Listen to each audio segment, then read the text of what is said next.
Hey Gator, did you hear Bam Miller is on Anarchy? What the hell is Anarchy? Miller time. And hello, everybody. Once again, thank you so much for joining us on yet another installment on the brand spanking new, glimmering and gleaming right out of the bubble bathtub XWF podcast.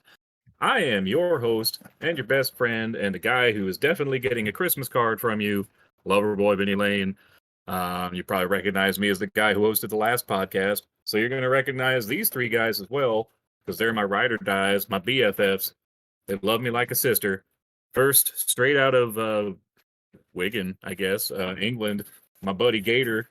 Say hello, Gator. I'm shocked that you remembered that I live in Wigan. Yeah, I forgot, honestly. I was like straight out of where, and then I had to like kind of blank a couple of times, and I was like, oh, yeah, but I don't know if that's how I pronounced it. No, you got it right, spot on. Hi, Wigan. everyone. I'm Gator, aka Dr. Snakewand. Dr. Snakewand. He's the one who makes you feel good. Ooh. Also, not from as far away, also from, actually, I have no idea where the not-so-notorious Ned K lives, but he's here once again. Say hello, Ned. Hello. They don't call me anything, but if I was to be compared to anything, it would be a discussion of the LFL on Twitter, because I go on for too long, and a lot of people wish I would just stop. Wow, that's disrespectful. We haven't even started yet, but that's fine. I appreciate your support. I'm talking about the discussions on Twitter about, not the LFL itself. Oh, well, yeah, I mean, the discussions, I mean, who knows? People are always talking. Because they're jealous. They hate us because they ain't us. Speaking of anus, also along for the ride once again, because we can't afford anybody better. My friend Maverick, how you doing, Maverick? I'm here, and I'm queer, and we're good to go. That's enough. That's good enough. We just needed to prove that you were alive. Fuck you too. Folks, we're here to go over the last 2 weeks or so worth of XWF results, and then we're gonna roll right into what we got cooking for the end of the month when we bring you Bad Medicine, one of my favorite premier live events, as they are now known, over pay-per-views if you're old. So I think Maverick, you can set me right here. What are we starting with? What do we have on deck here? Was it Warfare from the 10th? Warfare from the 9th, actually, but yes, we're starting off with that. Live from the AT&T Center. Was a pretty stacked card. We had 4 matches going on there with Tommy Wish versus Isaiah King, Ned K versus Buster Gloves, Centurion versus Finn Kuhn, and then we had the long-awaited Atara Themis versus Gotham, a Smoke and Bob special. So that was a really fun card, honestly. This is a massive card for recent Warfares. It's like double what we had last time. Yeah. So that's pretty cool. It's good to see Tommy Wish back in the fold. I think JB took a little bit of a break. Happy to have him back. Mm-hmm. And excited for what is this, Ned K versus Buster Gloves? I mean, that's got to be good. I hope no gorillas showed up. That'd be a shame if they did. Be a big shame.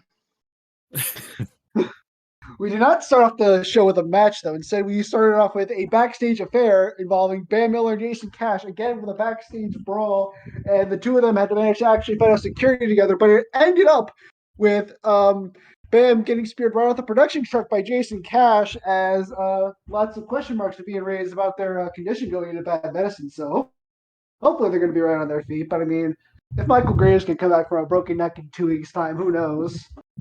I know I have all the faith in the world in Bam, because anytime Bam shows up, you know what it is. It's Miller time. Yeah, baby. Okay, I'd like to clear things up a little. Not only did Michael Graves recover from a broken neck in 2 weeks, Dick Powers recovered from literal death in like 7 days. This is true. I don't even know if it was 7 days. I think it was like 2 days. Yeah. It was. That's why he's known as the God. Jesus Christ of the XWF. He is risen. Hey, yourself. What happened? What happened next? Yeah, so we go to our first match of the show, Tommy Wish versus Isaiah King, and it was a good showing for Tommy Wish, coming back after some shows where he, took a small break, as Lane talked about. But ultimately, the brand new TV champ, Isaiah King, put on a dominant performance, and he got the win with the old Guillotine of Destruction. So, I mean, good showing for Isaiah King. I mean, he's been really dominant ever since he's been coming in. And honestly, it's just great to see him in action. I really wonder what's going to happen next with him. Yeah, that was a non-title bout, right? But obviously, he Yes. would have retained anyway. Yeah, Isaiah King. I don't know if he's dropped any matches right since he's been back. It hasn't been too long since he made his return, but the guy's got. I think he's been undefeated. Yeah. Good for him. Good for him. We'll have to Yeah. see what he's got set up at Bad Medicine. I'm sure we'll go over that in a little bit though. Yeah, it won't be too long. But after the match, out of nowhere, coming from the crowd, it's John Madison Jr. He manages to deck Isaiah King right in the school with one of the $10,000 video cameras from the XWF, and he just places his boot right on his chest. So massive show of disrespect there from Maddie Jr. And you really wonder what made him like this out of nowhere. Yeah, it's crazy. It's almost like he had a bad upbringing.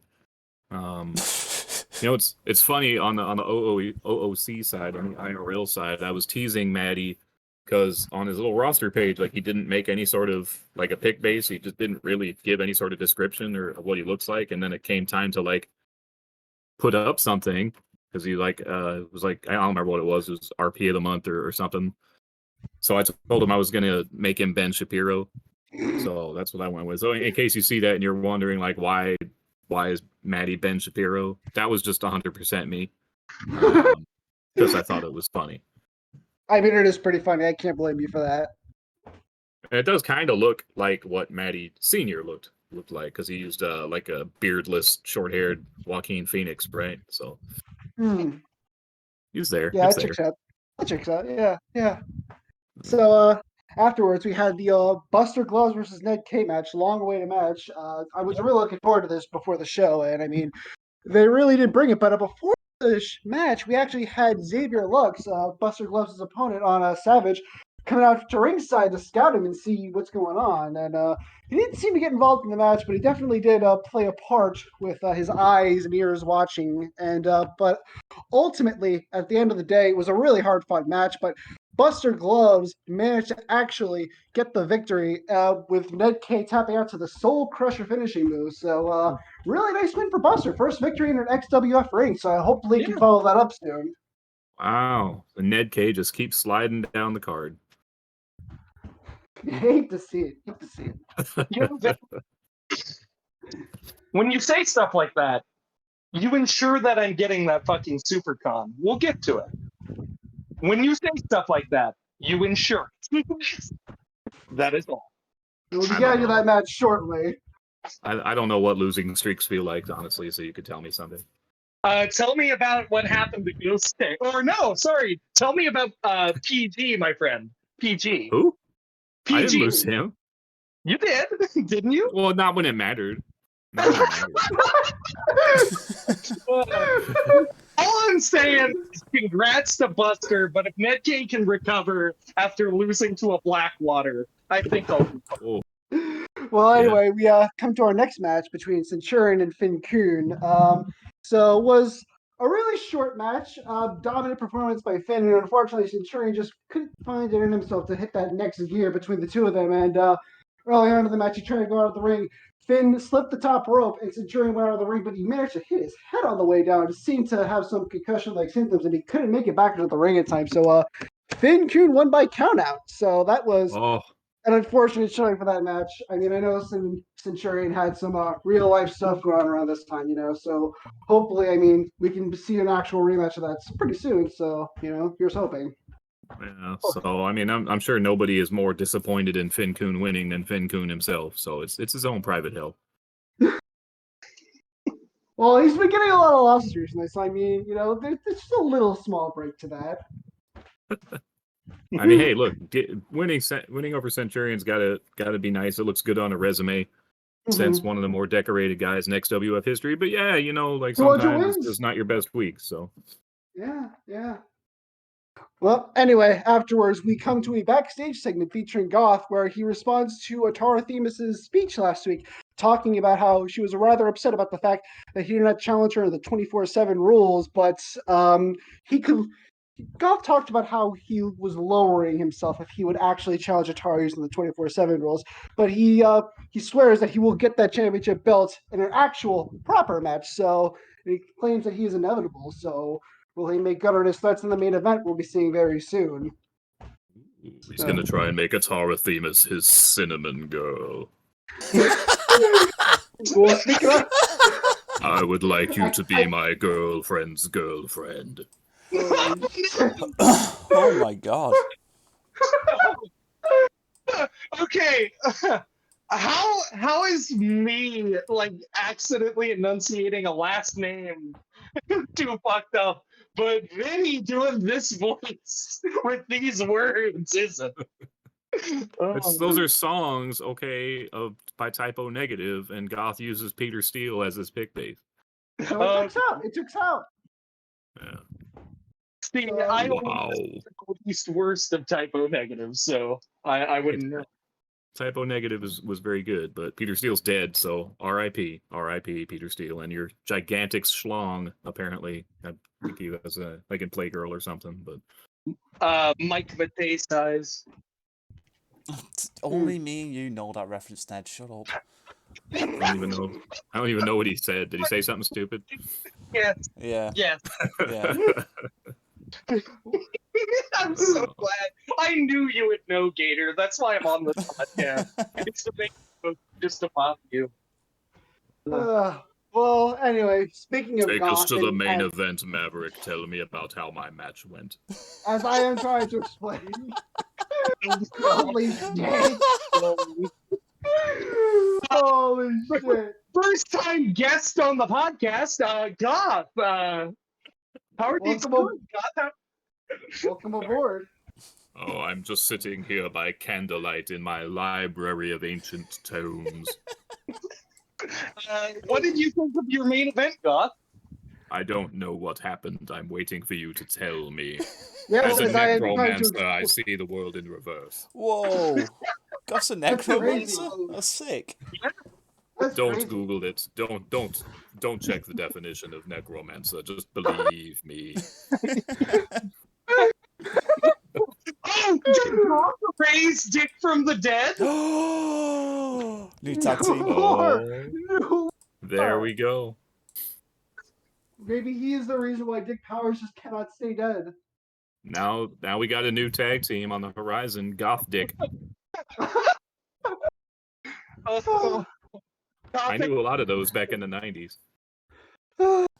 Okay, so to get to the main event now between Addy and Goth, it was a very fast, very furious encounter. Goth showing once again how he's just been dominant since he's been coming in, knocking out many big names in Atara.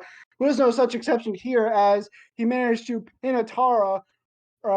Actually, no, I take that back. He hit the Chaos ADDT in Atara right onto a steel chair, and the crowd was trying to chant Annie Smash to get her back into this, but Goth just mocked her through it as he just powerbombed her right through a glass wall and just laid her hard on the outside. So, I mean, Annie smashed all right, and Goth won because of it. Yes, I have defeated her. I am victorious here in my Transylvanian castle. I'm pretty sure you live in New York, dude. Yeah, no, Peter Steele did for sure. Oh god. Oh my god. I like how you, I feel bad for Goth, honestly, because this was again, I think the second time this happened to him where he was booked for the Extreme title, right? So this should have been his X title win, but she lost the belt. So he kind of got boned out of that one. Yes, but still, nice win for the guy. I mean, Addie's a big name. She's a well-known commodity. So good on you, Goth. You'll get your chance for sure. big momentum boost for him going into Bad Medicine. We'll be covering pretty soon what Goth is going to be doing there. So absolutely, and honestly, and like this is a weird match anyway because I forgot I don't think you mentioned that at the beginning, Mav, that this was the Smoke and Bob special. And if you know Smoke and Bob special. If you know Smoke and Bob, then there's going to be chambers. And this is no exception. Yeah. Cages on top of chambers with some glass in there and I don't know, some lightning bolts or something. Mm-hmm. And bridges.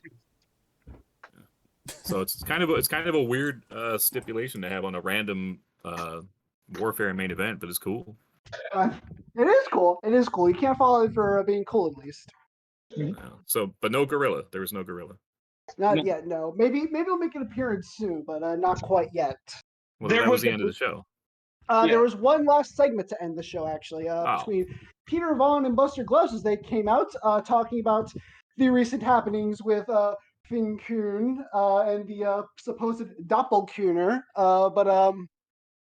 He introduced Buster Gloves out to the ring, and he informed him that he has got a triple threat match between them and Finn Kuhn with the intent on them teaming up to beat down on him. And ultimately, that resulted with Finn Kuhn himself coming out to confront the two, and he says how he's got the truth now. So the footage comes right up onto the Tron, and it shows the Night 3 Relentless production feed, but it turns out that there is no doppelganger here. Rather, the footage clears up to show the actual truth, and that it was Peter Vaughn who assaulted the production worker and cost Buster Gloves his match. It was a deep thing. He did it for The Rock. Yes, and then Buster Gloves was just turned irate at this, and he ultimately just beat down on Vaughn, and he put him right into the Soul Crusher and just started choking him out as security guards came down to the ring, and it just ended with Buster Gloves and Finn Kuhn signing the contract that Peter Vaughn had already signed for the match. So that is yet another Bad Medicine match now booked for the card. Finn Kuhn, Buster Gloves, and Peter Vaughn in a triple threat match. So that's going to be a real barn burner. Yeah, what a way for a show to go off the air after like a crazy chamber glass table match and a beat down and just like wild assault. But you got to close it out with some paperwork. Exactly. The dramatic signature. Nothing in wrestling quite like a contract signing. Nah, not at all. I mean, look, I'm in Finn Kuhn's corner for this one. This is a good story. I'm glad to see any kind of like multi-show angle go on. So I mean, that's always pretty dope. Finn Kuhn's a cool character. I've liked him since the start. Just don't ask the guy how his family made their money back in the 40s. Jesus! You got Oh my god! fucking me! Holy Wow. fuck, Danny! Jesus. Look, I mean, I've got a pair of Adidas. I'm not worried about where they came from. Oh my god. What is this show anymore? I was How are ju- you?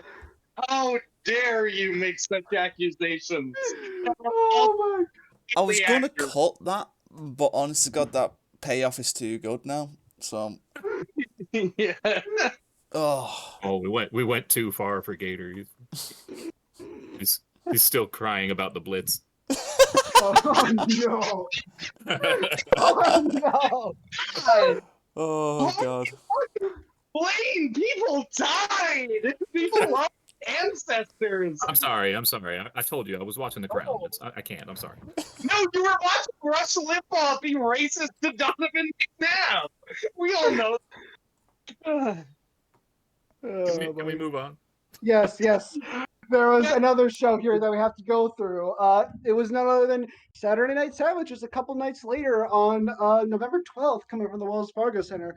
So we had a fair amount of matches here. We had Ryan Keto versus Avo. We had Elijah Martin versus Reggie Estrada in a 2 out of 3 falls match. We had Buster Gloves versus Xavier Lux in a singles match. We had Michael Graves versus Finn Kuhn. And then we had a tag match between Mark Flynn and Jenny Miss versus Mark and Charlie Nichols with the Exchange Championship technically on the line. And then the main event, which was Isaiah King versus John Madison Jr. in a clean rules match. No DQ, no countout. So definitely a massive card. And, you know, another one that you really can't miss at all. There's a lot of good matches on here. This is Avo's first match, right? So I mean, oof, that's a tough one. Very tough luck of the draw I have a there. pretty good idea how that one probably ended up. But... Yeah. But we start the show not quite with the match though, as Ryan Keto is blocked from the building initially by security guards. So that was quite a bit of a pickle there, and he's trying to get through. But Ryan had left his cell phone in his car, so he went to go get that so he could call Theo to clear the matter up. And it turns out none other than Jenny Mist and Chris Chaos had proceeded to start towing his car away. And he goes back to the arena to try and get through again. But it turns out all the security guards were Chaos's men, and they all deserted. So more of the mind games showing themselves right now. So poor Ryan, man. You know, Chris Chaos infamously on good terms with AAA. Yeah.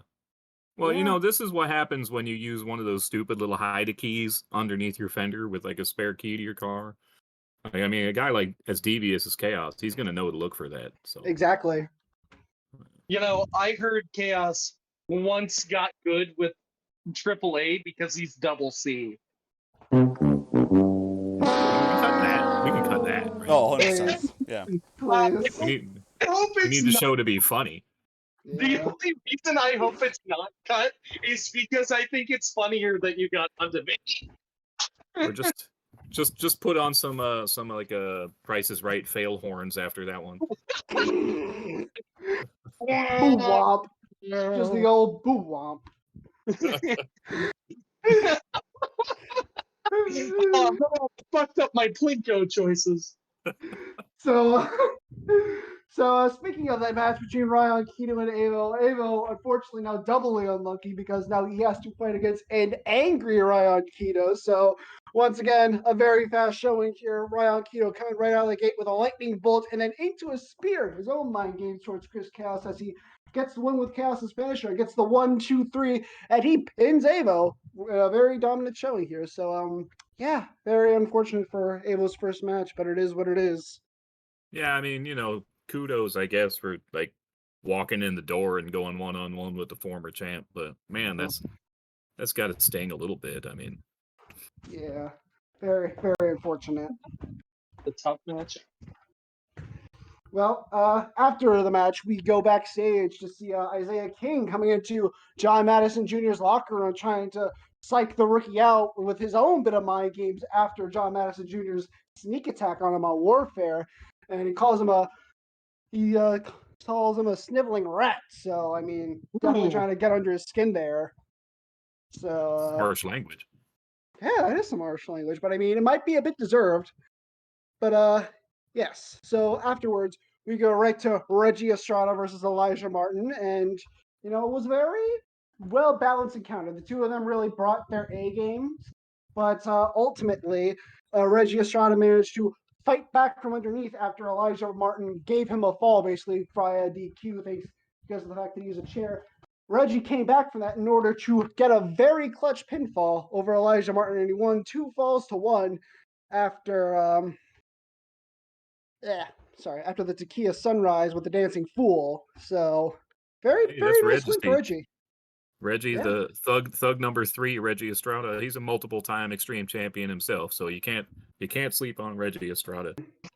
Well, anyway, after that chaotic match, we go backstage to see Steve Sayers interviewing none other than Venom Xavier Lux, who cuts a promo on Buster Gloves backstage, talking about how Buster Gloves has been recently given a list by James Raven of 8 different people that he needs to go through, one after the other, and if he beats all 8, then he gets a world title match in presumably WGWF, but cuts a promo on that and talking about how James Raven is just intending to use him because the list is all CCPE guys, and he's going to show him that tonight his Venom is the cure for Buster Gloves, and yeah, it's going to be a really interesting match between them. But speaking of the devil, it's none other than Buster Gloves versus Xavier Lux, and this one was a really massive match. I mean, it really went down to the wire, and it showed because ultimately it really looked like Buster Gloves was about to get a really big win over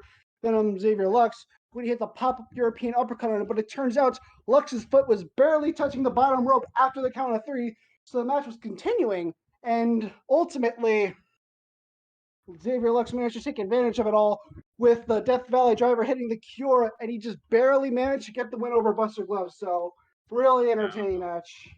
That's a big win for old Xavier Lux. I mean, he's He's been kind of looking for his moment. I mean, that's a good one for him. Yeah. I mean, honestly, he had a really nice showing at the Terra Phoenix charity event. Now, this big win here, he's really putting himself in line for, a bigger shot. And look at, I mean, and bringing in Steve Sayers, I mean, that's just chef's kiss. Poor Steve, he doesn't get enough airtime. Exactly. I want more Steve on my television. It's one of the most boring things I could ever want in my life. Yeah, I mean, I made a slew of NPCs and like referees and stuff, and nobody ever uses them. So please get in there, just dig in. Little Feather got some nice airtime, a couple weeks ago. Yeah, he got a rub recently, so it's good for Little Feather. Yeah. Go ahead, Gator. Oh yeah, I said rub. Yeah. Yeah. Okay. That is all. I wanted to just say you're talking about all these NPCs that you made. One of them is just a Fortnite character. That is the best one by far. He's just a Fortnite character who is on the payroll. Only because somebody was slacking off. That was Double D, Denise DiNucci. Vinny caught Todd playing Fortnite. He had to cover for it. He said it's a new ref, and Vinny bought it, which is the best. Can you please put Double D up on the screen Of course. now? Oh, thank you. But look, I mean, and we got, holoref.gif, she's been around. And, We have and a very colorful cast of characters. My personal favorite is Marty, the repurposed supermarket machine that we reprogrammed into being a referee. And I know Maverick has seen these things because he lives in the same area that I do. He's been to Stop and Shop. He's been creeped out by one of these robots before. I indeed have. Wait, what is there like a real? Yeah. Am I fucked with, or is there a real like supermarket robot? There's a real robot. So like in the Stop and Shop, it's called Marty because it's a mart that's at a supermarket, right? Okay. And like it just sort of like goes around the store and like looks for shoplifters or like sends up alerts if there's like a mess on the floor or something like that. Wait, what is a little fucking Roomba gonna do? If it's tall. It's like I don't know how to describe it, but it's like a big gray thing, and usually they put googly eyes on it.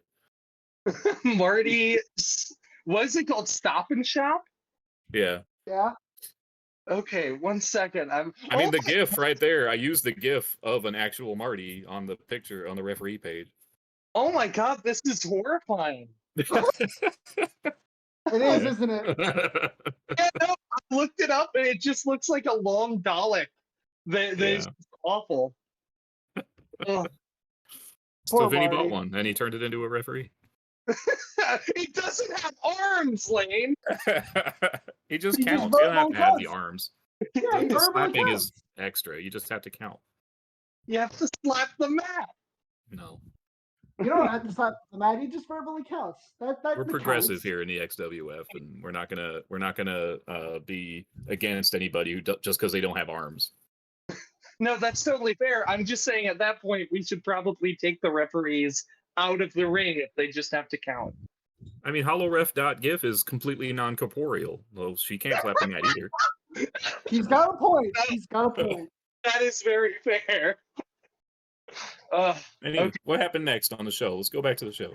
Yes, of course. So we have our next segment here with Peter Vaughn talking backstage in the one, the only, the deserted warehouse, true staple of e-fighting. And he talks about how some people are so easily manipulated. Throughout his entire XWF career so far, Buster Gloves has been manipulated, and never was it more clear than back to Relentless. He shows each of the production feeds from Relentless. The first one with the Dr. Wallen showing Finn, and then the next one showing Peter Vaughn, showing Buster how video footage can be just so easily tampered with. And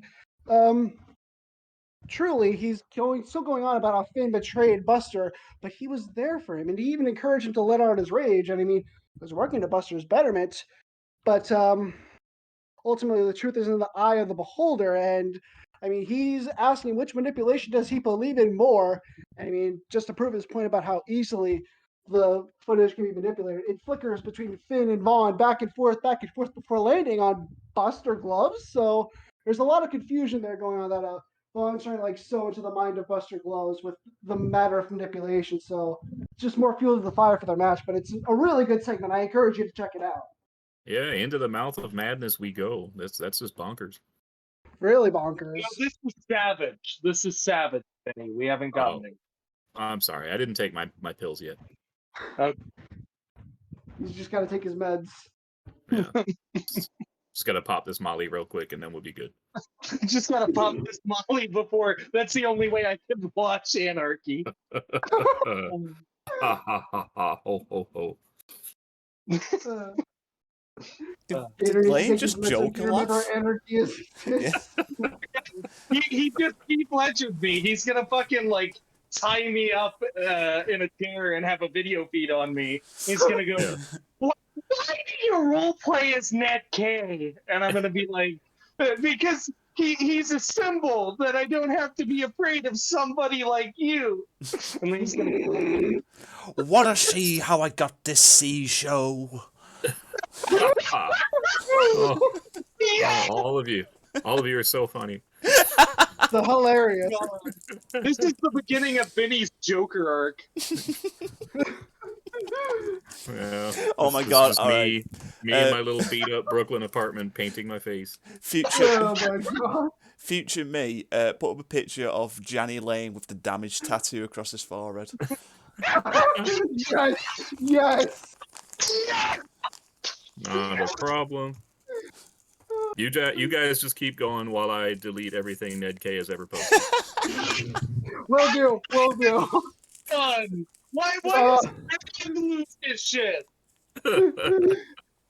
So now our next match on the card was Michael Graves versus Finn Kuhn. So once again, I mean, Michael Graves trying to use his veteran instinct to his advantage here, trying to get the upper hand on Finn Kuhn multiple times again and again and again.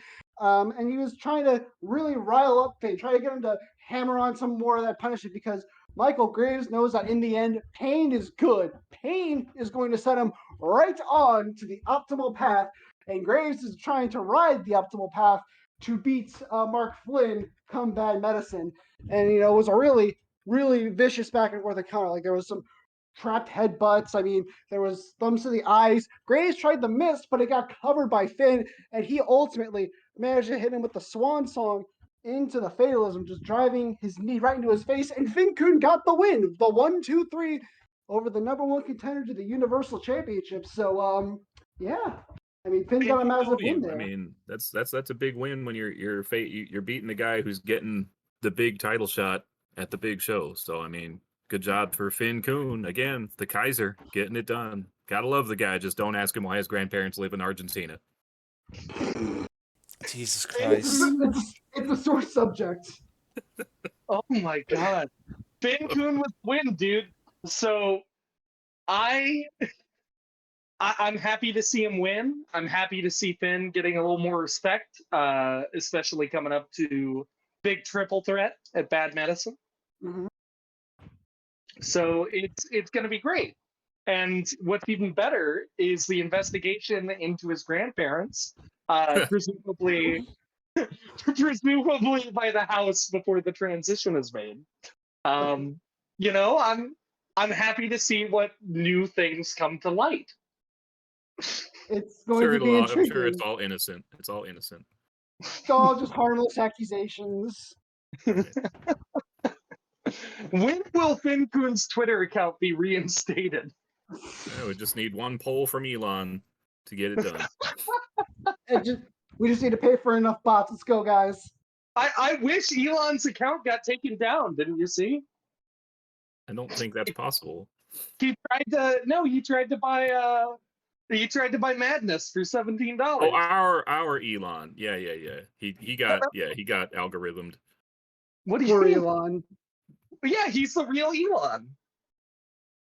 Our Elon. He's our Elon. Okay. Our Elon is the true Elon. I'll leave Ned's Bad Medicine RP alone, but everything else is gone. So Anyway, after that well done match, we come to Lexi Gold's house. So what's this? It turns out we see none other than Elijah Martin trying to trespass his way onto the premises, and he is still trying to stalk and terrorize Lexi Gold. And ultimately, he ruins Lexi Gold's house, but she's still actually in the house, and she's trying to dial 911, but it's no use. There's a bit of a confrontation between them, and yes, ultimately he gives a very stern warning to Lexi Gold, and she's poor girl's terrorized for her life. But the police sirens just start ringing in the background, and he manages to get away in the nick of time. So that dastardly Elijah Martin, it was pre-recorded footage, mind you, but yeah, just not good at all. It's never a good sign when the call is coming from inside your own house. Yeah. Yeah, the call from your inside your own house, very reminiscent of like Scream, and things that make me want to scream is whenever Vinny says something as a joke on the podcast, like, I'm gonna delete all of Ned's posts, and then he does it, and then Ned takes a screenshot of it just because he's really angry about it. You motherfucker. Okay. Oh, don't be jealous of my power. I'm not jealous of it. I don't like that you're using it like this. He's tempting the power. He's tempting the power. Oh, all right. We don't need to listen to Ned cry. Let's move on to something important. Of course, something important like this Extreme Rules tag team match between Mark Flynn and Jenny Miss versus Marf and Charlie Nichols. So, I mean, honestly, it's just a battle of who's more wily, who is more resourceful, who's more cunning. All four of these guys had that in spades, and I mean, they just went at each other again and again and again. And ultimately, it was looking like Marf and Charlie were actually putting up a really good against Mark Flynn and Jenny Miss, and I mean, it was looking like they might have been able to pull off the upsets there, but it turns out that none other than Michael Graves came out of nowhere to hit Mark with poison mist to the eye, and he hits him with the grave consequences. And Mark Flynn did not want to pin Marf like that, with Michael Graves trying to give him an easy win, as there's some old mind games coming on there. But Jenny Miss manages to tag herself in, and she gets the basically free pinfall over Marf, and she runs off with the Extreme Championship. So, oh my God, Jenny Miss just managed to steal the title right back from Marf. So around and around the Extreme title goes at this rate. And then after the match, that's the nature of the 24/7 rule. I know it's a gift and a curse. It giveth and it taketh. Yes. So, and it takes more than it gives, I promise. Yes, it does. The selfish lover. But yes, after the match, there's a stare down between Michael Graves and Mark Flynn, and tempers are really starting to flare up as Graves goes on about how his product may be gold, but his service is truly questionable. And ultimately, Gravy wants to name a new program called the Gravy Train to Fame: How to Make Misery and Suffering Working for You. He wants to basically overthrow the allopath at this rate. And Mark Flynn is starting to get really freaked out by all the mind games Gravy is throwing at him, and it looks like they're going to be coming to blows between them. And unfortunately, Flynn just stumbles right through the ropes into the apron, and the things are just going really from bad to worse for Mark Flynn. He's starting to look pretty vulnerable, so maybe Michael Graves can capitalize on that come the main event of Bad Medicine. Yeah, I love Gravy. I love him too. It's hard not to like him.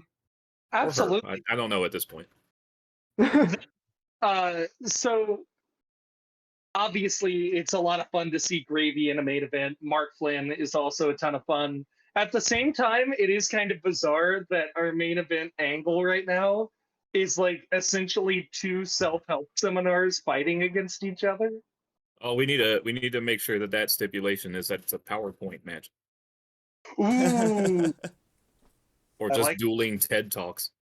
A battle of the pyramid schemes. It's not a pyramid scheme, it's a pyramid team. It's a cult. Pretty much. It's a cultivated group of individuals who all listen to one person. No, you misunderstand it. It's not a pyramid, it's a rhombus. Oh, there you go. It's totally different. It's totally different. Completely separate rules, and if you, it's kind of like those guys in the '90s when the Haley Bopp comet came and they all cut their balls off. Oh yeah, how about that? Oh no! Uh, Heaven is not open. Oh dear me. anyway, we That come. that's a deep cut. Yeah. But Anyway, yeah, it really is. Yeah. literally. Oh, Anyway, we come to our main event for the television championship between Isaiah King and John Madison Jr. in the clean fighting match with no DQs and no countouts. So ultimately, John's really trying his best, really trying to bring it to Isaiah King, and he's really showed a lot of heart and determination. I mean, it's that Madison bloodline pumping through his veins. But once again, unfortunately, Isaiah King has proven himself to just be too good in that ring. And ultimately, he managed to get the win with the old guillotine of destruction. And once again, he is still television championship, and he retained in a closer match than people might have given things credit for. So hats off to him. Good work once again, Isaiah King. He's a 2 for 2 here on Warfare and on Savage. So great work. Good to see him holding the TV title down. It was kind of hot potatoing for a little while there, but maybe he's making it a little bit more stable. yeah. Really trying to raise the prestige of the belt once again. That's right. I mean, he's there have been people who held on to that thing for a long time. We'll see how long he can do it, but it'll be nice to see it gain a little bit of stability anyway. And we have one more segment here to round off Savage. So we saw Elijah Martin earlier in some pre-recorded footage, but now it seems somehow he got into the bowels of the Wells Fargo Arena, kidnapped by none other than Chris Chaos and Jenny Mist, as he is basically, his jaw is sewn shut at this point, I must say, and ultimately they give him an ultimatum. They will help him with the matter of Lexi Gold, provided he works with them to help them with the Ryan Keto situation. So it's a bit of a quid pro quo situation here. But yeah, unfortunately, poor Elijah Martin got tortured here. But I mean, it's hard to say he didn't somewhat deserve it, with all things considered. So yeah, looks like both Lexi and Ryan are going to be in a bit of trouble here as Savage comes to a close. That was a good show. I was happy with it. So, I mean, and the show's leveled off a little bit there. So we had like 6 matches on that one. I know a couple of weeks ago we were looking at like 2 on Warfare and like 12 on Savage. So that was a little disheartening. Yeah, for sure. But I think the RP burden kind of also evened out a little bit, so it wasn't as different. They were also like, we used to do them so that they were on different weeks, and I'm not sure how we screwed that up. Because we kind of intentionally before we would have like Warfare one week and Savage the next week, and now I don't know, now they're both just right on the same time. So that's kind of silly of us. Yeah, it might be worth it to try and take a week weeks. off or something. Yeah, just to make sure. They'll go back to normal after the pay-per-view. That's usually what happens is like a pay-per-view comes along and just goofs it all up. Mm-hmm. Yeah. But that's So, all who right. knows? That's all right. We still have those major changes to work on at the beginning of the year, and we'll probably be combining the brands and all that good stuff. But Nothing's confirmed yet, but yeah. it's not carved in stone. It's not locked in stone. But like I said, I mean that's the way things are trending. If everything's gonna if the 2 shows are barely distinguishable from each other like they are right now, then why not just have one? Mm-hmm. That's just my 2 cents. That was also Vinny's 2 cents on all of my other role plays. He was like, "Hey, we have like 100 of these things. They're all the same. Let's just have the one." They're all equally bad. Do we need all of them? Oh dear. Bandwidth costs money, Ned. I'm aware. Got to get rid of that float of the mind. Get that shit down the drain. Yeah, there was like a whole gig of stuff that is now gone forever. Okay, to be fair, like that was the .io project. It wasn't costing you shit. And frankly, I do not believe that whatever text I have written is a whole gig. It is at most like 12. It's 12 kilobytes. Oh. It's possible. Oh, I forgot about your alts. I'll have to go back and get those in a minute. Oh no! Start coming back for him. Vinny, you can't do that. Please restore them. But I can. Speaking of restoring Vinny's honor, we have did we have Madness? No, we Okay. got Anarchy next. I'll go through Anarchy, Maverick, no problem. I already have it open in front of me, and Sounds you guys good. don't watch the show anyway. Hey, I watch the yeah. show. Yeah, I'm sure you do. November 17th, and this was from the Mid-South Arena in Memphis, Tennessee. Classic wrestling building. I like to visit the classics every now and then. It's still standing. It's still there. You can still rent it out. It's very cheap. It's still good. It's still good.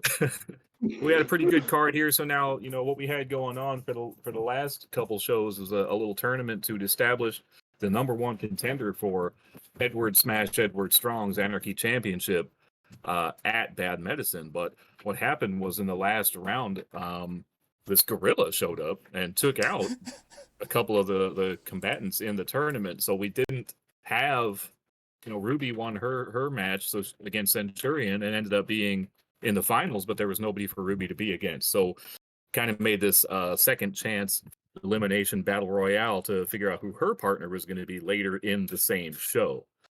So that had Mastermind in it, former Anarchy champion, had Lord Rab, Jason Cash, Centurions in there again, Soldier, HGH, Eric Holland, and Darren Dangerous, all in the same ring at the same time to gain a chance to face Ruby. Oh yeah, I mean, obviously he's a favorite. And then, the main event was going to be Ruby against whoever won that match. On top of that, we had just a couple of warm-uppers. And we had a debut by someone brand new to the XWF, and Afria Adler. I think that's how you say that. I did not know this was a name, or what it represents. But Respect everything. it's like Yobird. It's not real. But but Afria's been really cool. Afria's tweeting us all the time and retweeting us on the Twitter machine. So soon we'll be throwing out the $8 to get that verified check mark for her. But she showed up and faced Jamaican Jimmy in the first match, and then we had the Jessica Anderson, who's a favorite of the podcast. Everybody loves the Jessica Anderson. And she took on y'all know who is always y'all know who. Another guy that everybody loves. You know who he is. You know who he is. Everyone knows who he is. I already know that guy. Come on. Yeah. My bad. And then we had another debut of sorts with Cletus with his first actual match after interfering in the previous episode of Anarchy and attacking Lord Rab after he defeated Eric Holland in a tables match. But now he's in the ring for the first time against Gina Van Zyl. So that's what's on the card for Anarchy. And as always, we started off the show with a massive display of pyrotechnics that is unrivaled in the XWF. None of the other shows ever gets a pyro display quite like Anarchy does, even in indoor arenas such as this, which is completely illegal. We don't talk about that. No, we don't talk about it. I mean, we maybe know a guy in the fire department. That's all. Yeah. It's not a big deal. We call that a Maverick's grandparents issue. We just discuss it. Yeah, it's just like Bruno, folks. We don't talk about it. Very topical for like 8 months ago, Vinny. Listen, there are kids in my house. Okay, it's not over yet here. We understand.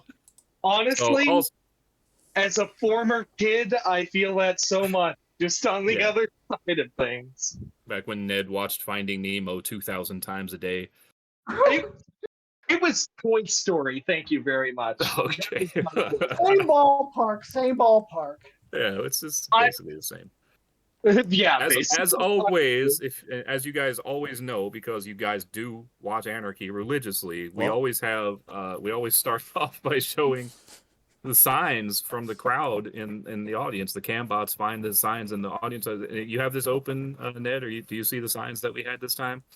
I'm not looking at the goddamn signs. I'm not looking at... Do you want me to read them out, Hit me up, Maverick. Tell me what the sign said. Sure, let me just pull up the results right now. It's loading. So we got some blessed signs right here, such as, "Hey Gator, Anarchy is real." And "I saw Ruby on Wiki," and "Just rename it Saturday Anarchy already." And my personal favorites, Ned Zero, Gorilla 2. Oh my god. Oh my fucking lord. I'm gonna have to return to Anarchy just to shut you up. My god, Lane. Holy fucking shit. I'm gonna bring the SuperCon. I'm gonna bring the Super Continental fucking Championship to Anarchy against a literal gorilla just And you're because gonna of lose the Super Continental Championship to a literal gorilla? Yeah. How are we gonna fix that little mess once you make it? It's a literal gorilla. How are we gonna pin him, man? How are you gonna fix that mess? His shoulders are so big. Exactly. To be fair, how did we fix the mess of like multiple wrestlers dying during matches? They came they're back. not going They to got be better. covering this. Haven't you seen the Holy Grail? They got better. Yeah. They got. True. So I'm saying, if you are going to force me to wrestle a gorilla, Tina be damned. I'll fucking do it, you son of a bitch. You're gonna abuse Well. animals? What the fuck, man? You're gonna have to. Guess you have to win the title first. Yeah. This is true. This is true. Oh, that's true. I gotta beat a gorilla first. Damn. All right. So we started the show. We did the elimination battle royale first because we wanted to make sure the winner had a little bit of a break before the big match in the main event, right? So things started off, and of course Darren Dangerous, he's never wanted to shy away from getting right in there and mixing it up. And as soon as the bell rang, he set himself on fire. Oh, what a guy. He's just on fire. Yeah. So he's just like a big human torch, ball of flames, just greased up with gasoline and bleeding, of course. Oh dear. As he always is. Luckily, Centurion, for some reason, had a flame retardant blanket with him. It's like he knew this was going to happen. And he tackled Darren, and they both went over the top rope. So they both got That's eliminated wild. because Centurion, was just protecting everybody because he's such a good guy. Yeah, I got that. Good guy, Centurion. Good guy, Centurion. Yeah. The wily And then, vet know when someone's going to set themselves on fire. Exactly. Yeah, and That's just- why I got to carry a flame retardant blanket with you.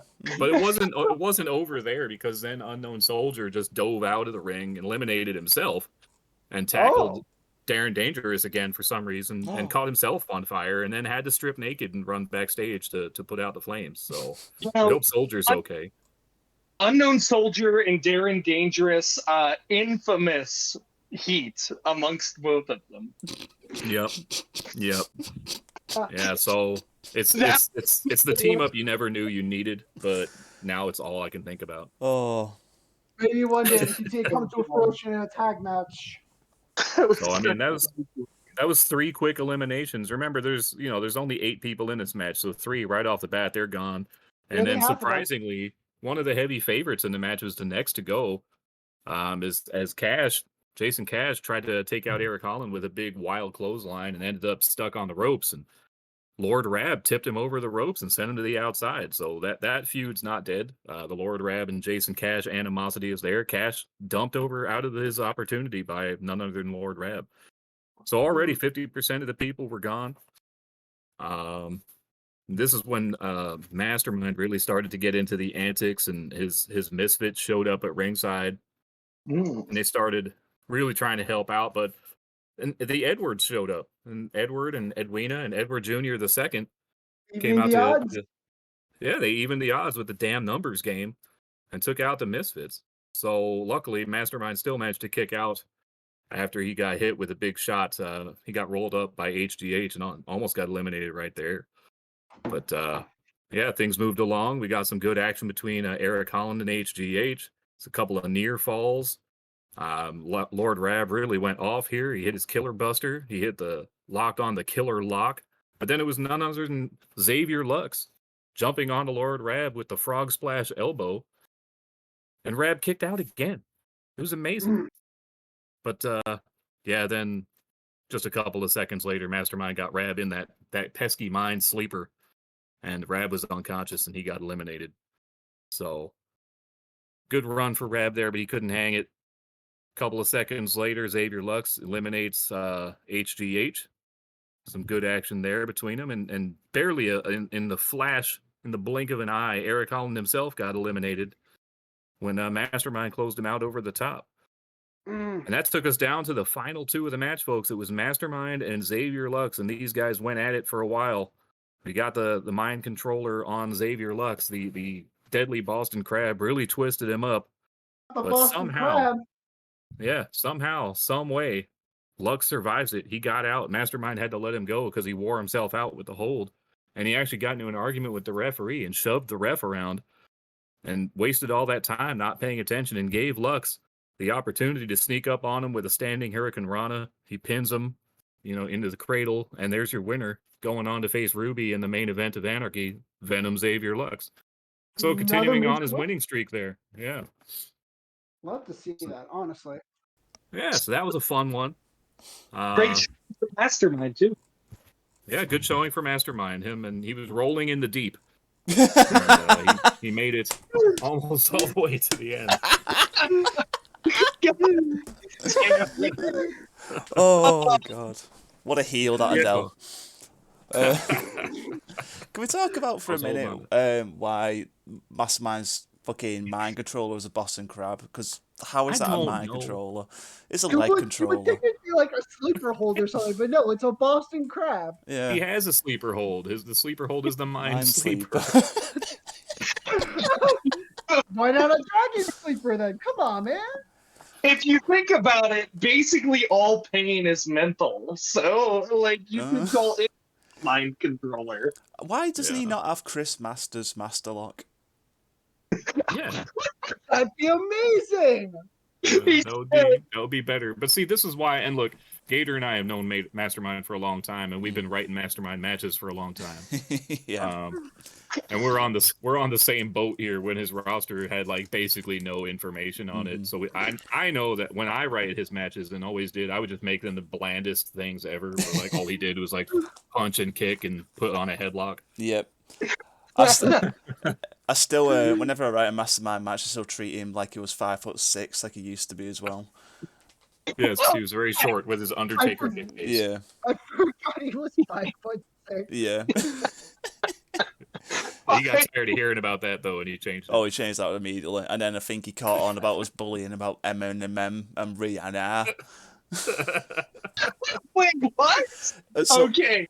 So he used his old theme was "Monster" by Eminem and Rihanna, but he couldn't spell Eminem or Rihanna, so he was just completely wrong. And we took the piss out of that for a bit as well.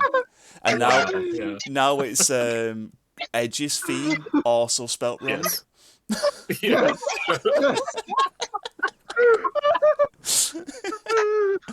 Oh man, I love the guy. I love him. Absolutely adore him. I hope he never changes. We love Mastermind. Oh, that fucking conversation mastered my sides. Holy shit. Okay, let me get my wits back together here. So we had a couple of matches in between. We had, as I mentioned, Afria Adler taking on Jamaican Jimmy. Wow. Afria, I mean, Jimmy lasted a while in this one. He's usually a guy who loses immediately.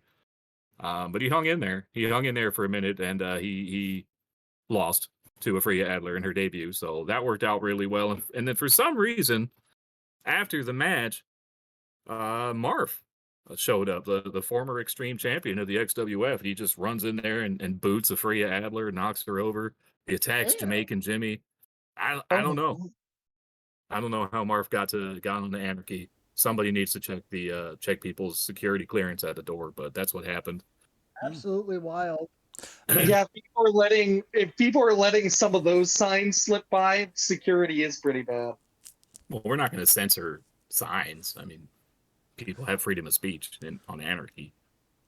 I think the whole thing is that if you believe in Anarchy, you can just go there anyway. It's kind of like Narnia.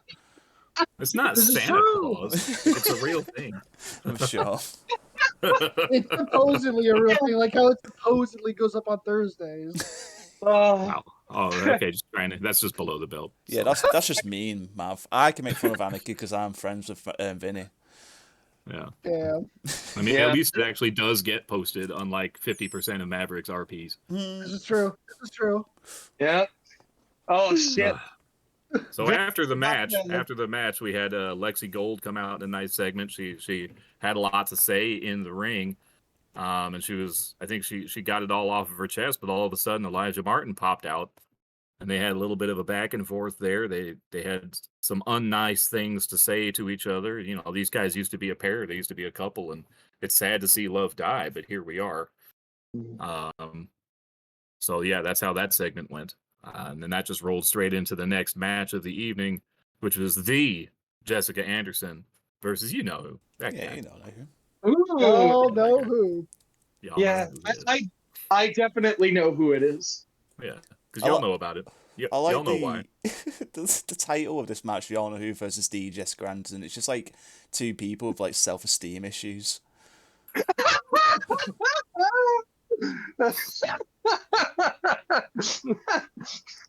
But shock upon shock. I mean, this one, y'all know who. I mean, because everybody knows who he is. Everybody probably expected him to go over, but this is a momentous occasion. This is the very first victory for the Jessica Anderson on Anarchy, and you can't deny the fact that her trip on Mark Flynn's optimal path has probably helped her get her here. This is true. Oh yeah. 4 weeks after. Yeah. And you know who is quick to take credit for that is Mark Flynn himself, because he shows up after the match. Could this be the beginning of Jessica Anarchy? No one knows. And then Jessica Flynn talked some pretty harsh trash to that guy. Yeah, said he's gonna put him in a body bag. Said he was gonna kill Gravy, like literally murder Gravy at Bad Medicine. Well, he literally got Big Powers murder thanks to Jason just on Savage. So I mean, he could do it. He could do it. He said he was gonna re-break the man's neck. Ooh. Yeah. So that's where we left things there. Flynn left the ring, and then that let us go down to the third match, which is Gina Van Zeel versus Cletus. And this one, again, good back and forth action. I mean, Cletus was a hoss. He's a tough dude. He was no-selling a lot here, doing the big man routine. It was a good long match. I mean, there was some good action in here. Gina Van Zeel really hanging in there with some athletic moves, a 450 splash. Eventually, what happens is Lord Rab shows up, because Lord Rab has not forgotten what Cletus did on the last Anarchy when he came out and gave Rab the boots after his tables match with Eric Holland. So Lord Rab came out here and made the difference, and really just beat down Cletus for a minute, and Gina Van Zeel was able to take advantage and get the 1-2-3. So big win for Gina Van Zeel. Cletus is 0-1 on Anarchy, but big bruiser like that, he'll turn it around soon. Hard to imagine he won't. I mean, honestly, the rivalry continues. First, it's Lord Rab and Jason Cash. Then it's Lord Rab and Cletus. I mean, Lord Rab seems to be becoming a very popular man on Anarchy, I'm noticing. Yeah. I mean, the guy's there. All right, we had a quick video interlude after the match before the main event. Just a reminder that did you know John Madison Jr., who is from Austin, Texas, was trained in Calgary by a prestigious mentor. I didn't know that. I probably was supposed to. Sure. But now everybody knows. Yes. And that was the whole segment. It was a sentence-long segment, folks. And a video. Don't forget the video. And the video. What was the video? It's the Hart Foundation's theme from 1988. Road to Destruction. Road to Destruction, yeah. That one.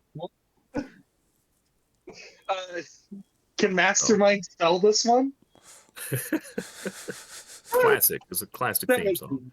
That was rude. I like Mastermind. I think he's cool. But cut that. That was stinky of me. No, stinky. We just buried it for like 3 minutes straight. I'm not gonna cut that. Can't take out the little one. Like, oh no, it's cool when Gator and Vinny do it. Keep that in. Not Ned. Well, no, it's cool when y'all do it because you're much closer to Mastermind than me. I'm over here. No, the guy's in New Zealand. Nobody's anywhere near him. Hey. I mean, Haley's is pretty close to it, but that's about it. Here you've come to the doxing portion of the XWF podcast. Oh, yeah. Oh, I'm so sorry, MM. I've narrowed down the country that you live in. Now somebody's going to come get you. Yeah. That's very unfortunate. Well, at the beginning of the show, he told everyone that was from Wigan in England. Oh, no. Yeah. What, There's this only is like the 17 Dr. people in that town. So. You're going to find me eventually. Just keep trying. Just Quotes Mastermind test playing Monster by Rihanna and Eminem, and each try spelling out their names. My goodness. Mav, if you get any more unruly, Vinny is going to have to turn this podcast around and send you to bed. I will. Supper. No, I will pull over right now Oh. and put you across my knee. Ooh. Vinny! Oh, don't threaten me with a good time. Little too much for this podcast, huh? Ooh, so don't forget to stay after hours for the Triple X version of the podcast. That's only for paid subscribers. Subscribe to our OnlyFans. Oh. Anyway, so the main event of Anarchy comes up next. This is the finale of the number one contender tournament. Xavier Lux, who won the Elimination Battle Royal just earlier in the evening, taking on Ruby, the three-time Anarchy champion. And, Bama's kind of giving Vinny a hard time here, rightfully pointing out that this is not fair. Xavier Lux just had a grueling match earlier in the evening, and Ruby is fresh as a daisy. So, doesn't let Vinny forget about it. The match goes, Xavier does do his best. He puts the hurt on Ruby, gets several near falls in this match, but in the end, he's just not able to perform to the best of his ability due to the aches and pains from the Elimination Battle Royal earlier in the evening. He does manage. Yeah. So it turns out Bama was right the whole time. Ruby comes up with the big W, so he's going to go on to Bad Medicine and take on Edward for the Anarchy Championship. And Xavier Lux probably not happy about that. Hard to blame him. Yeah, it's hard to blame him. He might have a point. He might have a legitimate gripe there. But, after the match, and this was weird, Vinny decided to host the contract signing for Chris Chaos and Ryan Keto after the Anarchy main event. That's kind of weird booking, but we try to do it for the people. Yeah. So people Vinny, deserve to see it. yeah, and people deserve as much Vinny Lane as they can get. So they love the guy. So he's in the ring. He's talking up the storm. He's hitting all the high notes and just saying "dude" every third word. The things he does. Exactly. And Chris Chaos shows up, and he's got a mouthful of venom. He's talking a lot of trash here. He even He's sucking off Xavier Lux. Yeah, that's true. It's the wrong kind of venom. This is small, lowercase v venom. Yeah, not venom you expect from Eminem. Yeah. I'm just really sorry as well. Is Chris Chaos' theme "Die Motherfucker Die" by Dope? It is. What a fucking douchebag! Oh my god. So true. He always has been, Gator. He's been here since 2016. Oh, I didn't know that was. Jesus Christ. He's just stop connecting the dots. That is a very butt rock song. Mm-hmm. Let's listen to it. Let's take a little listen. No. It is a clip. We're gonna get copyrighted. We are not gonna get copyrighted by Dope. Oh yeah, listen to that. Dope. Okay, there's no other way that Dope is getting any money outside of copywriting. Not in the year of our Lord 2022. You're probably right about that. Not at all. So, how was it die motherfucker die? That's why he's a douchebag? No, it's just a bad song. You didn't notice the 1,200 Joker gifts in every RP? No. I know Chris Chaos is a douche completely and unfaultily, but the fact that he has "Die Motherfucker Die" by Dope as a theme song just escalates it a bit more. It's the cherry on top of the douchebag sundae. Yeah. Just imagine you're in a circle pit at a Dope concert. Those people are the worst people. On July 19th, 2022, the band announced Blood Money Part 0 and the O in 0 is a 0. The prequel to Blood Money Part 1 as a free digital download for its release in 2023. They are still going. They're still making music. What the fuck? Is They're it still music, making money. Quite fittingly, Part 0 was downloaded 0 times. Hey. Ooh. Also, there you sorry, go. just a bit more about Dope. I'm really sorry. So, the lead singer is called Edsel Dope, and the lead guitarist is called Virus. Oh my god. Well, Do we have a word for like? Do we have a word like Juggalo for dope fans? Because we need one. A dope They fiend. are the dopes. They're dopes. For dopes. Yeah. Chris Oh, Chaos guys, is a listen. dope. The XWF podcast, folks. Come for the pretend wrestling, stay for the dope facts. Yeah. Oh god, I can't wait for the live performance of Bad Medicine though. That's gonna be so cool. Ah, damn it. No, we have to have Dope come out there to play his theme song. Yeah, 100%. And the Anyway, so Chris Chaos spears Vinny Lane, so that's how the show ends. Okay. He laid out the boss. No. He won I know, I some. can't believe it.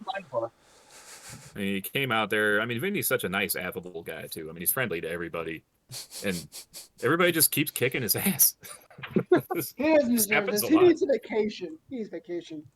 Yeah, it's unfortunate that neck injury keeps him out of the ring until it doesn't. I think Little Feather should be like the temporary owner of the XWF while Vinny is on vacation. No, that's what Taco then was there maybe- for. Ooh, True. This is correct. This is correct. Taco is the real owner, but like the hand of the king, you know, that position. The guy doing all the work should be. Taco's retainer. Yeah, Yeah, I mean Taco's like third in line, I think, in the succession. I think Todd is actually in second place. Oh, what? Yeah, I think there was like a weird clause in his contract. Again, he's very tricky. Mm. He's very tricky with his Fortnite playing and his finagling of the financial situation. It's Fortnite playing. That Fortnite, due to another weird contract stipulation, that Fortnite referee is actually fifth in line Oh, to become owner of the XWF. and she's also Fictional Todd's girlfriend. Well, all right, Maverick, take us away from all of this death. It's time for bad medicine. Yes, time for Bad Medicine indeed. At the very end of the month, it's going to be coming live right from the T-Mobile Center in Kansas City, Missouri. And boy, oh boy, this pay-per-view is just as stacked as all the other ones, and I cannot wait for it. We start off with Elijah Martin versus Lexi Gold in a standard singles match. So obviously, we saw this match get created on Anarchy, and I mean, it's been going on for a long while with, you know, their lovers scorned, and I mean, Elijah Martin trying to stalk and terrorize Lexi Gold for weeks and shows on end, the doll being used, I mean, breaking into her home, I mean, and now Chris Chaos might potentially be playing a role into this as well. So, I mean, guys, what are your thoughts on this? I would love for this to be where Lexi Gold finally gets to make a statement and then get a big win on a big show. So that's who I'm firmly in her corner. Team Lexi all the way for this one. Yeah, I couldn't agree Gator, more. 100% backing Lexi on this one. Fuck Elijah Martin. I am a Lexi mark. I gotta agree here. I wish I could break from the pack, but no, I want Lexi to win. Yeah, and Elijah Martin, big dope fan. Big Oh, dope fan. huge dope fan. Definitely. You The can't biggest, those the types second of- biggest behind Chris Chaos. It's a shame that nobody else knows our second dope song, so we could attribute it to him. live, motherfucker, live. It was It's a- not as good. It's just not as good. As a fellow member of the Lexi Gold fan club, I am also inclined to vote for her here over Elijah Martin. So hopefully she gets that win. We go from there to the Ringmaster versus a newcomer making his debut here in the XWF, Emmanuel de Montstre. I believe I pronounced that right. Who knows? But it's a number one contenders match for the television championship at Savage Rules. So, I mean, obviously, Emmanuel is kind of an unknown quantity. We'll see how that pans out once he gets ready.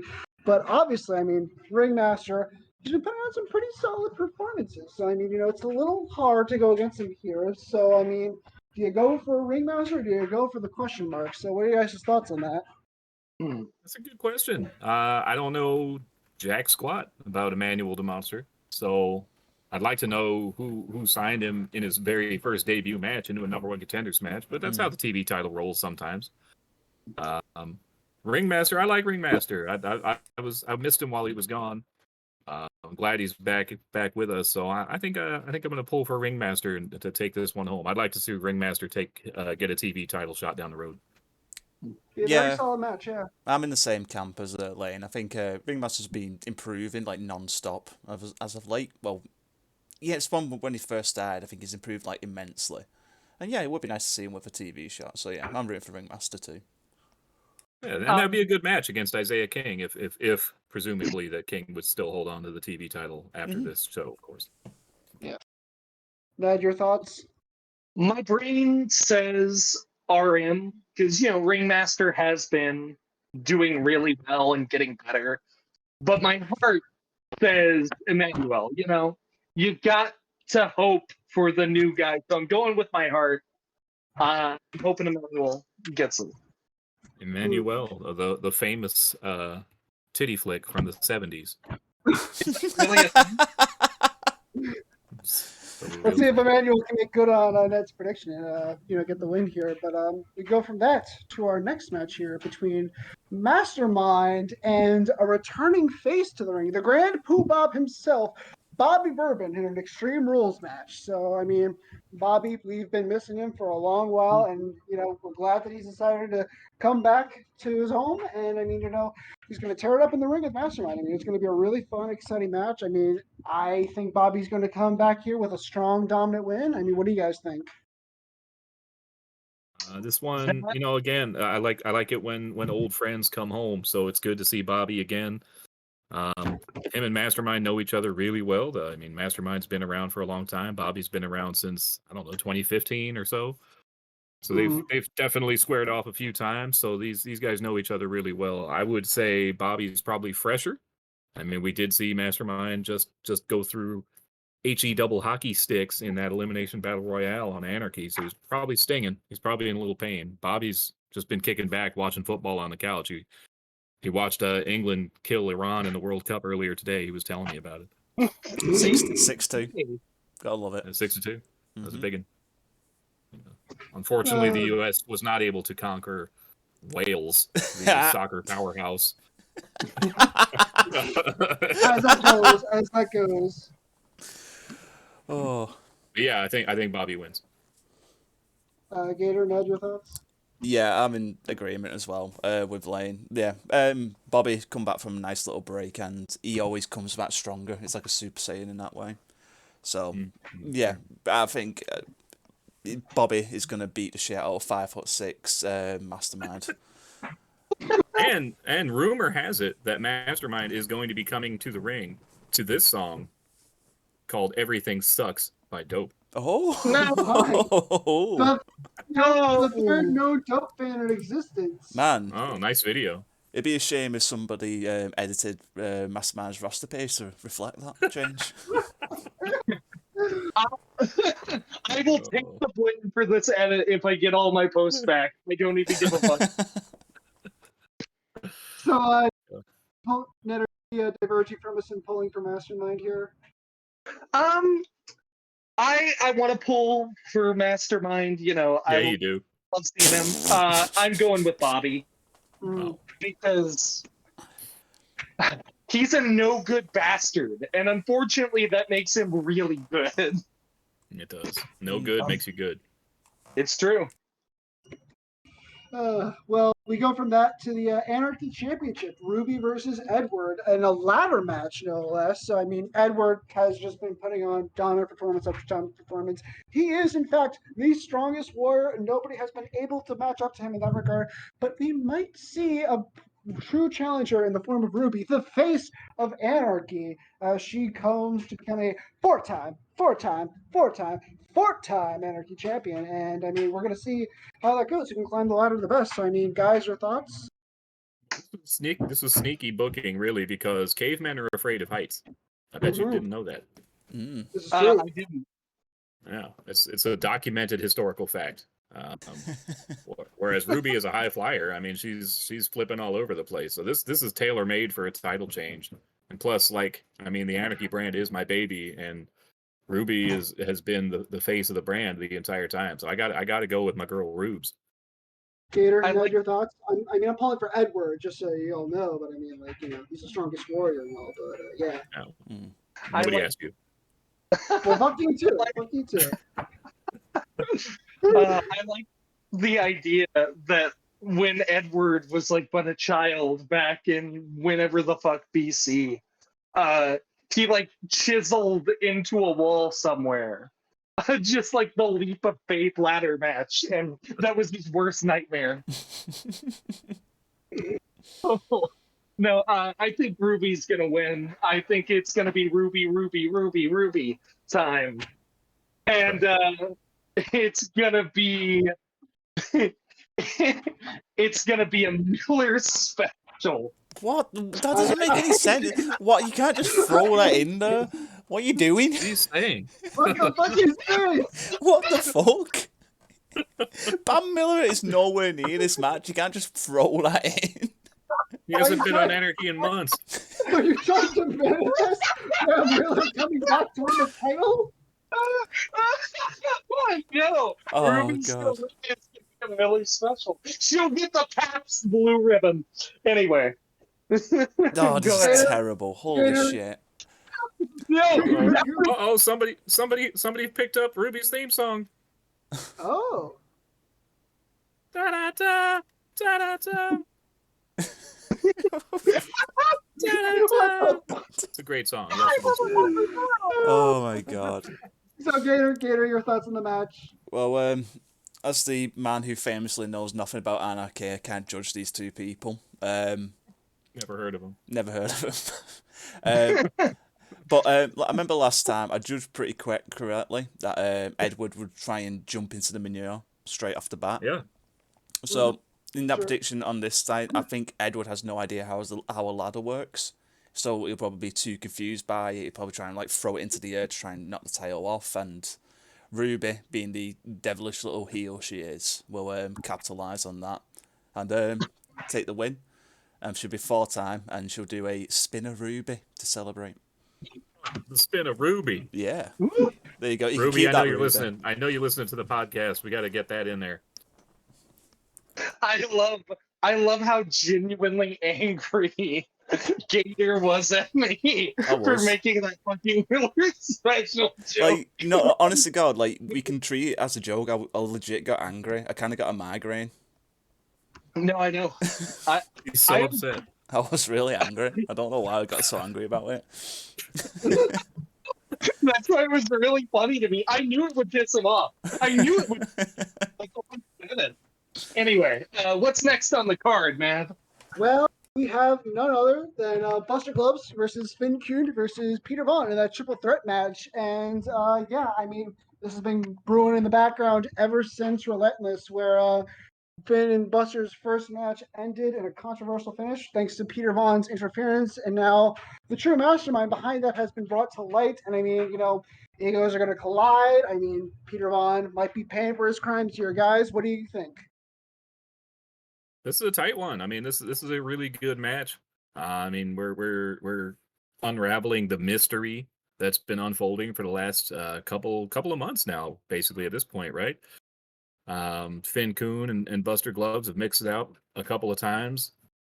We did it at Back to Relentless. We did it again at the charity event, and now we got Peter Vaughn thrown into the mix. So I mean, I think Peter Vaughn's going to play the role of monkey wrench here, and kind of leave things open for Buster and Finn. I think Vaughn's going to take the victory, and we're not going to get the closure that we all so desire between Buster and Finn Kuhn. Gator, Ned, your thoughts? Yeah, I can't really say too much about it. The only thing I'm kind of wondering is how many Finn Kuhns are going to be involved in this match. At least 3. At least 3, all on the same trench coat. Buster In the Gloves same will be trench. Peter Vaughn, and never going to see it coming. No, I'm not too sure about this one. It is a real tight match. Like, my heart says Buster Gloves, but my head says Peter Vaughn. So yeah, I'm gonna go with Peter Vaughn, but like barely on this. I'm gonna guess some shenanigans are gonna be involved again, which are gonna cost Kuhn and Gloves the loss, while Vaughn like just picks it up. And thoughts here? I'm going with Gloves. I think he's been doing really good recently. No, seriously. I think he's been doing really good series lately, and just He's been getting more and more consistent. He's obviously an XWF legend, something I always like to mention. Mhm. So Of course. I just don't know if former super continental champion. That's a huge accomplishment, but it's never gonna be number one on the top 50 XWF all time list, like Mr. Buster Gloves. And then, Finn's done some stuff. All of you. I Or a hate match all of here and you. there. I hate all of you. Finn is good. Finn is actually doing really good lately. You know what? I think Buster's gonna get it. He recently got the win over Finn. Was it WGWF? Where was it? It was a Finn? charity event. It was a charity event. My bad. So I think he's gonna be able to pull it off in this semi-rubber match. Semi-rubber match. That's hot. That is hot. That is hot. Yeah, So we come from that tightly contested triple threat match into the tag titles match between Angelica Vaughn and John Madison Jr., the reigning, defending, unlikely tag champs, going up against none other than another returning face of the ring, in which Atara Raven is teaming up with her husband, James Raven. So, guys, I mean, obviously it's going to be very hard to go against the Ravens here. That's who I'm picking, but I'm curious to see your thoughts on this as well. I think so. I mean, once again, I love returns. I love to see James Raven when he chooses to grace us with his presence and dedicate some time to the XWF, the brand that made the Raven. But I think it's actually a closer match than people probably would expect. I mean, everybody knows James Raven is one of the best to ever lace him up. We know Atara Themis is amazing, but I think Angelica Vaughn underrated. I think she's every bit as good as Atara Themis. And John Madison Jr. has already proven that he can come in and do whatever needs to be done. I think Maddie is every bit as good as James Raven. So this could be a toss-up. I mean, conventional wisdom says Atara and James Raven are going to be more in sync. They should be more connected because they do the horizontal mambo from time to time. And as far as I know, Angie and John Madison Jr. do not. I think they might barely know each other. So I would say I would give the Ravens a nod just based on that, but I don't feel confident really. I mean, this is a toss up in my opinion. I mean, I know Maddie has a major crush on Angie Vaughn, and I mean he's trying to basically try and get her away from social media. So I mean that might be for the better of the relationship. That might throw a wrench into things. I mean, I guess we'll be finding out. Maddie does like tall girls. And He Angie does. Vaughn is well known to be 5'11" and counting. What? Very Oh, much She's so. still growing? That's Mastermind. Of course. Oh my god. I just love the idea of Angie Vaughn towering over Mastermind. So, Gator, Ned, your thoughts? Yeah, I'm in the same boat as Lane again. I do think the Ravens, the murder, or whatever they're called, whatever flock of ravens called, a conspiracy, I think, actually. Yeah, like the dynamic could work a lot better. I do think Angie Vaughn is underrated, and I do think she's very, very good, although unbelievably irritating. But that's her character, so that's fine. Yeah. I honestly think the difference maker could be is how serious Maddie is in this match. If he takes it full on serious, I think he's going to shock a lot of people, and Vaughn and Madison are going to win. But if he kind of just treats it like another match, I think Atara and James are just going to slightly push him over the edge and get the win. So I'm going to go with Ravens on this one. All right, Ned, your thoughts? So I do want to clarify here. I do think the Ravens are going to just barely edge it out. But because they have both, staked their flag on that particular hill, I'm going to go with the upset victory for Vaughn and Maddie Jr. Because while I do think the Ravens probably do have it, I don't think it's by much. And I agree with Gator. And beyond that, I do think Maddie's going to show up. like really hone in and try and beat him. So I trust Vaughn to do great work. I trust Matty Jr. to come in and really surprise everybody. You know what? I'll give it to him. Nice. Yeah. Yeah, I see too, typically our tag team matches here in the XWF are collaborative role plays. But this says it's 1 RP per participant. Am I correct, Eater? It does Yeah, indeed. that does say that. So that kind of changes things a little bit, just because now it's 4 individuals, right? So if that's right, I'll double check with Theo, because that's not typically the way that we do tag matches, but it could be a special circumstance. It could be hamper, it could help. We'll see. We definitely don't want only Atara to show up, because if there's only one Raven, you know what that is. An attempted murder. Hey. That's Cruz, but yeah, I'll give it to you. Thank you. Well, he said it was a murder, and you didn't correct him. No, because then he said the proper name of conspiracy. What? Yeah. No, Ravens is an unkindness. Oh, that is right. No, yeah, it is unkindness. I think they can be called a conspiracy as well, though, because fucking zoologists have nothing better to do than make up shit. What should we call this herd of elephants? A dinner party? I don't know. Yeah. I think owls are a parliament. Yes, they are parliament. Oh, That is news to me. a group of gorillas is called a flange. Yeah, I think it's called a K. Oh, fuck you. My... Oh, Booga. Whoa. Yeah, he knows what I just said to him in gorilla language, and it was not nice. Yeah, it was very rude. It was very rude outside of gorilla language, frankly. So, what's next on the card? yes, of course. So we go from the tag titles. I mean, not the tag titles. We go from what's the tag titles into the Chris Page and Van Miller facing off against Theo Price and Jason Cash in a Falls Count Anywhere Tornado Tag Team match. So I mean, Jason Cash, when he gets very properly motivated, I mean, he is a force to be reckoned with. I mean, he was the heavy favorite going into the Anarchy Championship match on back You on the going list upstairs? for. Oh yeah, I was moving. I was on the move. I mean, yeah, because I gotta plug in my laptop. Never got sent to his room. I gotta plug in my laptop. But yeah. Yeah. Let Maverick finish his podcast on the table, or so help me. I just really appreciate how Mav just decided to have a walk while we're recording. That's not going to cause any issues at all. He's just clearly heading up the stairs to bedtime. Bum, bum, bum.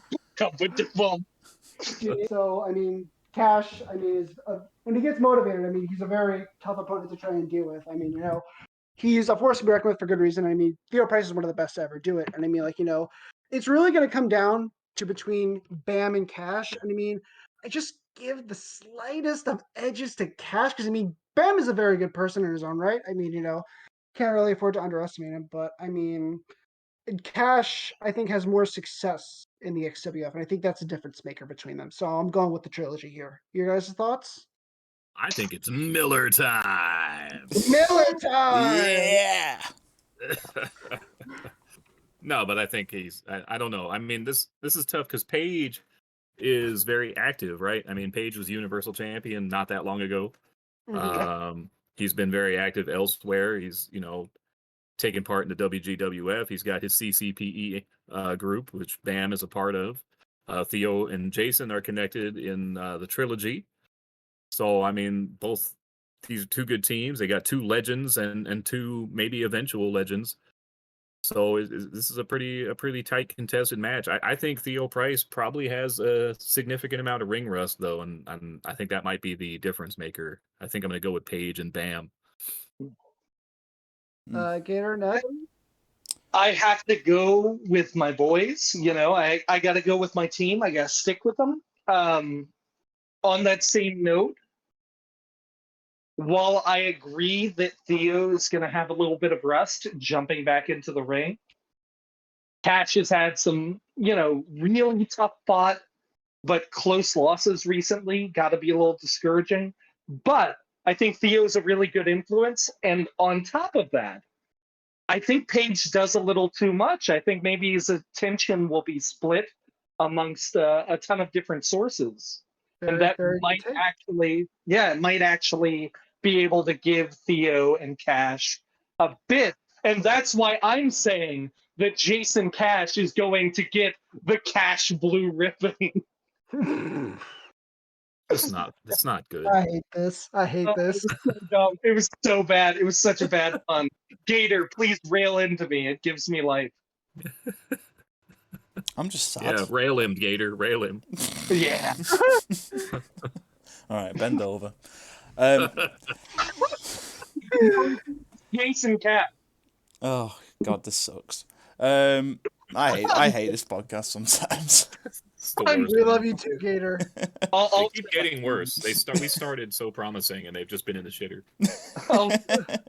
It is my fault. It really is my fault.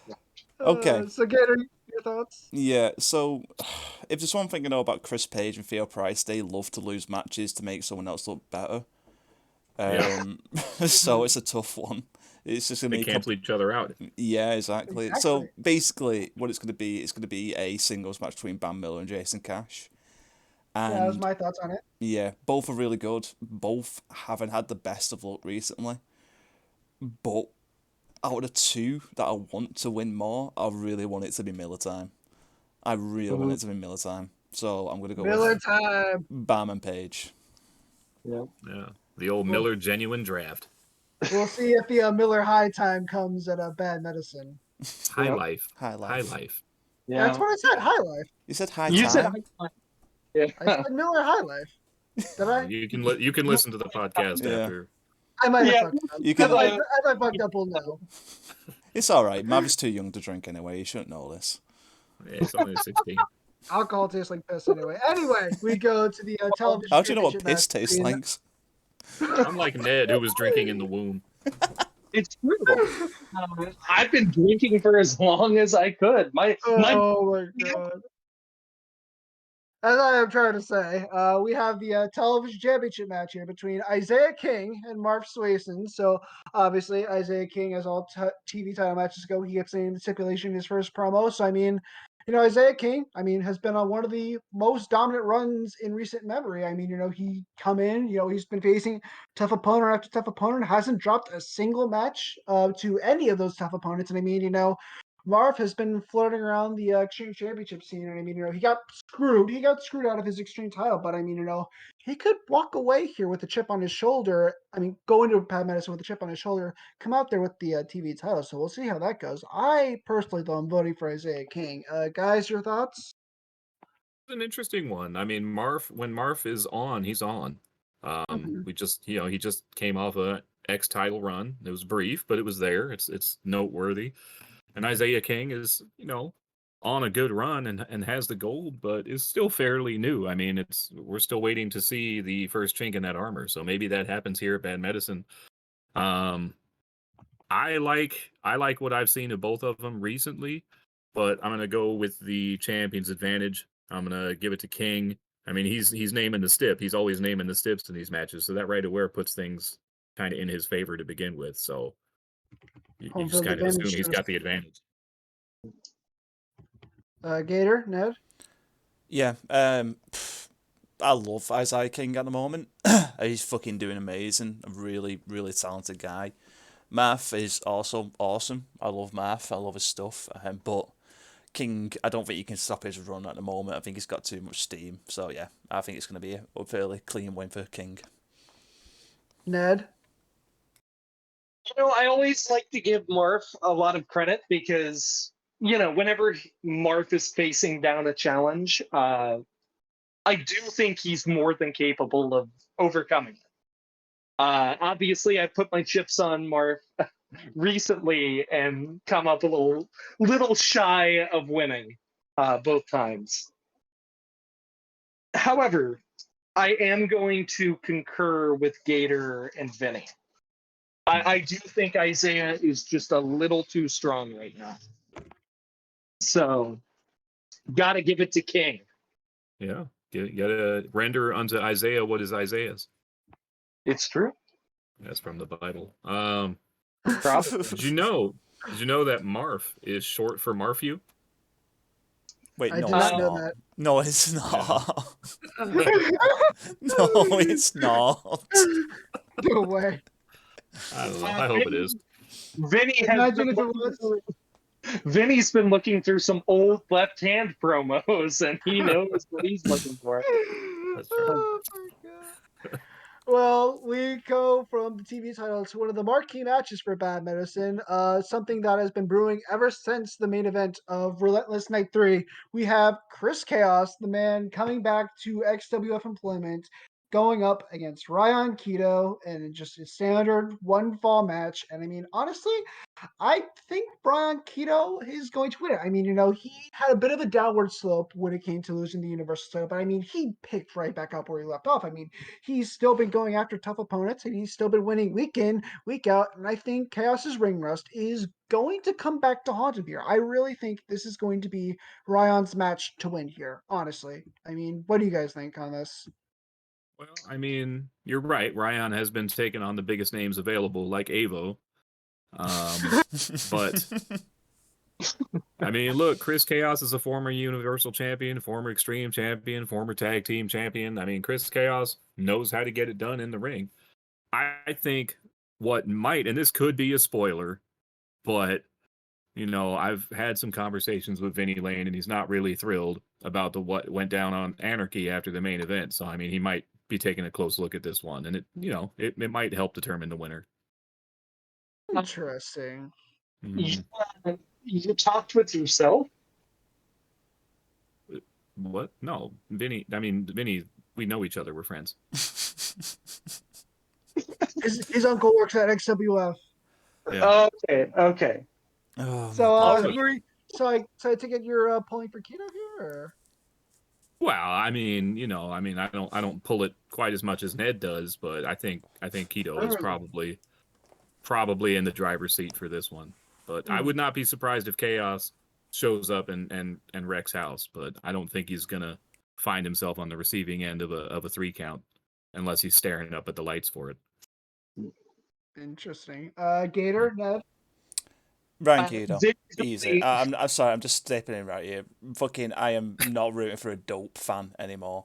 Ryan Keto, 100%. Hard to blame you.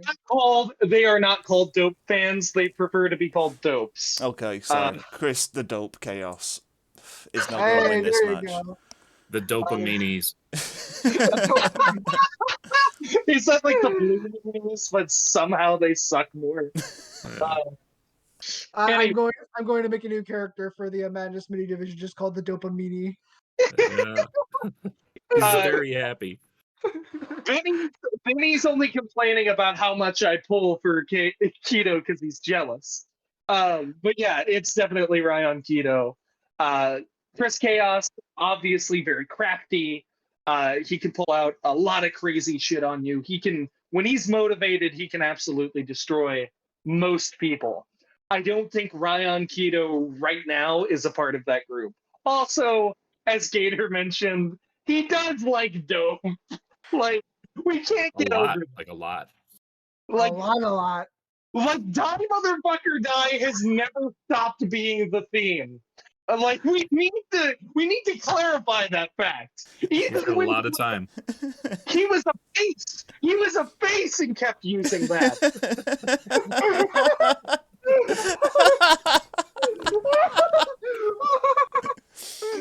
He's right. He's right. Oh, So Ryan Keto, let's move on. So, we have a match that we alluded to earlier. It's a Super Continental Championship match and a strap match. It is Charlie Nichols defending his championship against Ned K. So, I mean, I question how Charlie wins. I mean, yeah. I mean, considering Ned had to bribe his way out of facing a gorilla, I wonder how he got into this match. Personally, I mean, I think you can't really stop Charlie's momentum here. So I gotta go with Charlie. Yeah, no, Charlie's winning. I mean, come on, it's Ned.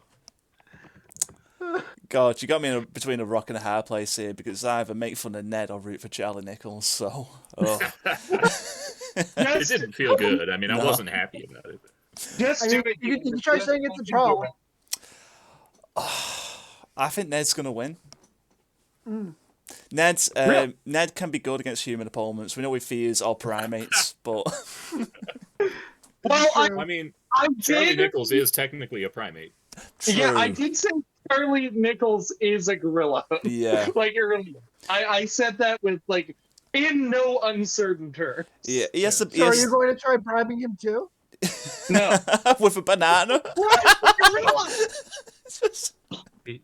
Charlie does have a nice silver coat on his back. Oh, He does. He does. Ew. It's foul. oh man. But Jesus Christ.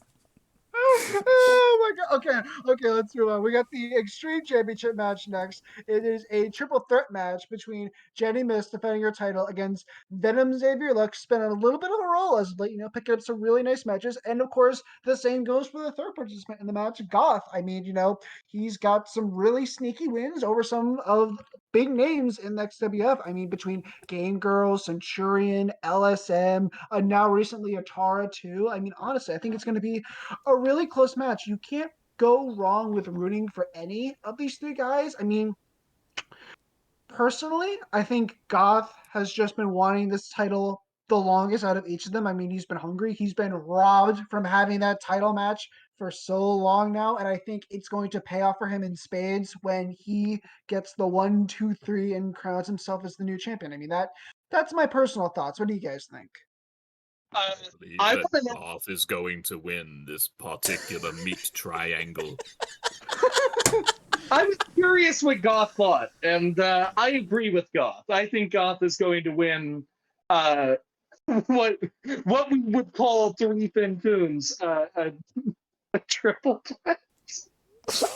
What? This sucks. Shut up. Oh my god. Oh my god. He's trying so hard. He's trying so hard. Oh my god. Holy shit. Oh my goodness. All right, so But really, honestly, I just hope for Goth's sake that Jenny does not lose the Extreme I title. was about to before say her the bad same medicine. thing. I was like, all right. So first off, Maverick, Game Girl won against Goth. So shut your fucking mouth. How dare you? What the fuck? Secondly, yeah, I'm rooting for Goth here, and I'm gonna feel so bad when he wins the match and Jenny has lost it like 2 days beforehand on the boards. I'm gonna feel so bad for the guy. Yeah, it'll be like while Extreme Champion Gorilla is walking around with the belt. Oh, please no. Thank God. Yes. Yes. Just give me a few minutes here. Oh, dear God. So Ned, your thoughts? Who do you think is gonna win the match? I said Goth. Oh, I didn't hear you. I didn't hear you. My bad. That was my bad. So we got. I said Goth was gonna win this set of what we would call three Fin Coons, a triple threat. Don't And I don't think- repeat Your the mic is joke. cutting out. Don't Your repeat the mic is joke. cutting out. God damn. I'm gonna repeat it if you're gonna no sell it like that, you motherfucker. You deserve I to be no sold. Did you hear It yourself? I believe we should sacrifice Ned K on my We altar I We- concur. using my ancient ceremonial athame. The golf drop. The golf drop is the most uniquely named finisher in the XWF. Here, have some cough drops for your golf drop. We should sacrifice Ned using my ceremonial gorilla. What? Bring out the golf rilla. The Gothorilla. Oh, the Gothorilla is a thrilla, baby. Oh no. Oh, let's So, move on. yes, He's we so have sad. He's so depressed. we have one more match here. It is the main event here for the XWF Universal Championship. It is Mark Flynn versus Michael Graves 1-on-1 in an optimal path match. So you may not know what an optimal path match is. It is not unfortunately involve power points. It may involve power points, but it's not the point of the match. Participants will need to ascend an aggro crag structure to reach the peak where the universal title rests. And I mean, honestly, these guys are two of the most entertaining guys in the entire Fed. And I mean, honestly, like this match is going to be a joy to read. And I mean, you can't go wrong with rooting for either one of them. I mean, either you go for Mark Flynn, who's had really one of the most dominant years an eFeder has had in recent memory, or you go for Michael Graves, who has a lot of momentum in his corner. So between the mind games he's been going on Flynn, I mean, he won Star of the Month recently. I mean, honestly, it's gonna come down to the wire, but I think Mark Flynn is just going to edge out. I mean, it's really, really hard to stop him. I don't know if Gravy's that guy, but I think he will, at the very least, come close. I think he can definitely do it. But I'm going for Flynn. Guys? Yeah, I mean, I've been saying for a long time that Graves could be the Universal Champion. Maybe it's now. But Flynn's a heck of a challenge, man. So, I mean, Graves didn't even get his name spelled right on the card. Maybe he can use that as extra motivation going in there to try to overcome the dominant champion. I mean, I Poor think the best Gravy. endorsement of Mark Flynn is that, I mean, he's the guy who took the title off of Ryan Keto. So, I mean, we know how good Mark Flynn is. He's making other people better, like the Jessica Anderson. Yes. He's on every show. He shows up. You know, he's doing brand evaluations on Anarchy. He's actually got a scheduled match at Madness. The guy's just getting it done. He's not shrinking violet as champion. So he's the fighting champ and Graves. You know, I love the guy. You know, sometimes he drops the ball. I haven't seen Mark Flynn drop the ball yet, so I think he's going to retain. I agree. So that is now 3 for Flynn. So, I mean, Gator, your thoughts?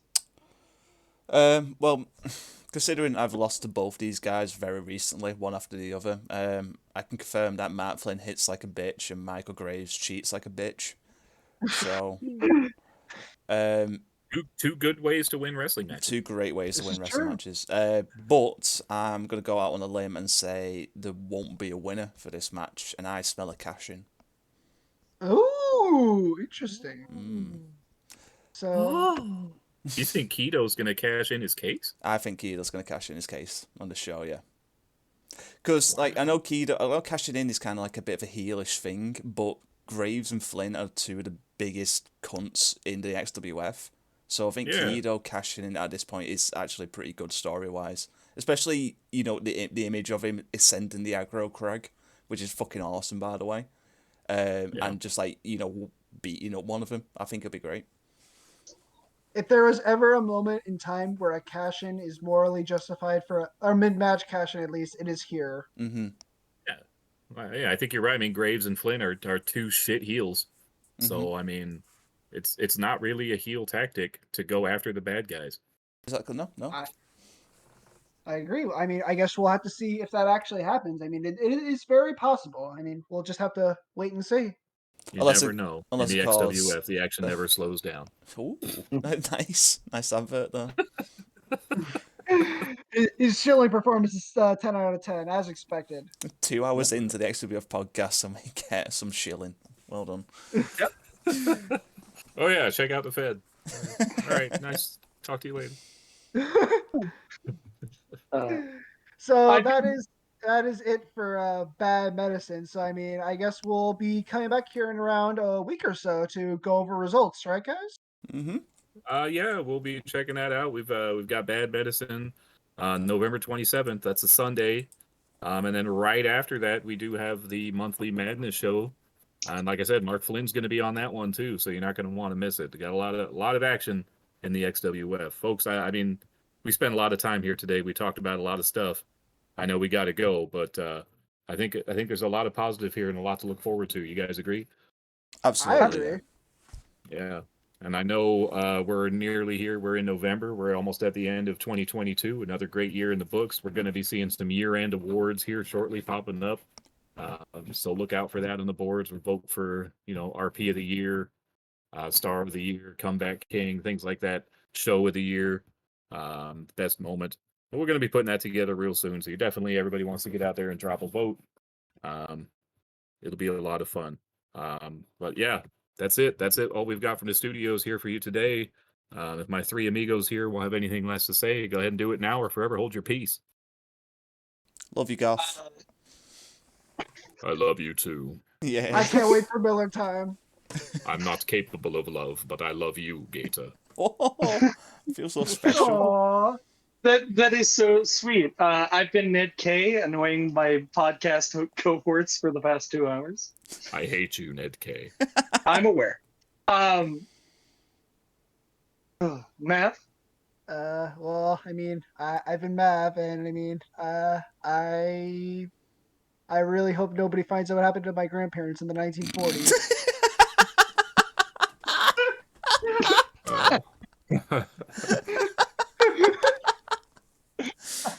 Oh, they will. That remains to be seen. They'll be at Nuremberg in no time. I'm pretty sure it was hidden in one of those Ned K RPs. I just deleted before my eyes. Yeah, that's where the answer is. It's like National Treasure or the Lost Symbol. You gotta do a little digging.